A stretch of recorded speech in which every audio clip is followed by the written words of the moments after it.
applications of linear functions. We're going to look at example 3. Peanuts cost $2 per 100 grams, and raisins cost $1 per 100 grams. Devin has $10 to purchase both of these items. Generate some data for this relation. So I decided to use mass of the peanuts as my, independent variable, then mass of raisins. I could have really chose these either way, it wouldn't matter. But if I decide first on how many peanuts I'm going to buy, well then of course that determines the amount of money I would have remaining for raisins, or vice versa. So if I'm going to look at some data, sort of using intercepts might be a good strategy. So what that means is, let's say I take my $10 and I only buy peanuts. So if I only buy peanuts, if I have $10 and it's $2 per 100 grams, that means I'd be able to buy 500 grams worth, right? So 500 times 5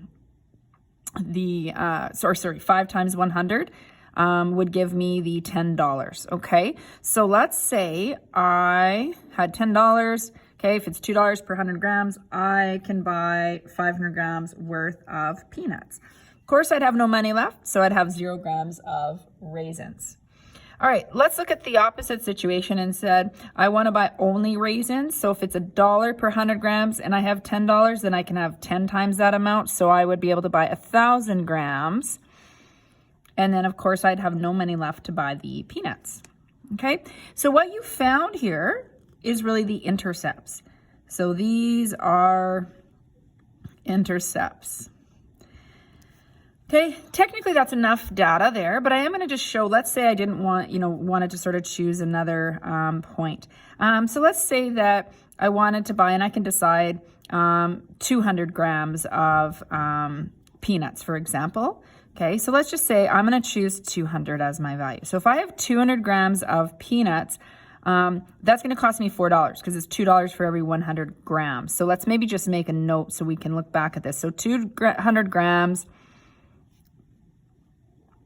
of peanuts costs $4. Okay, so I have $10. I've used up 4. Okay, so let's just say I have $6 for my raisins now. So if I have $6 to spend and it's $1 per every 100 grams, I can buy 600 grams, okay? So I have $6 for raisins, therefore I can buy 600 grams of raisins. So let's put that 600 in here. So we can plot that data as well, right? So let's look at what this would look like on our graph, okay? So we'll put mass of peanuts as the independent variable, and in grams, mass of raisins.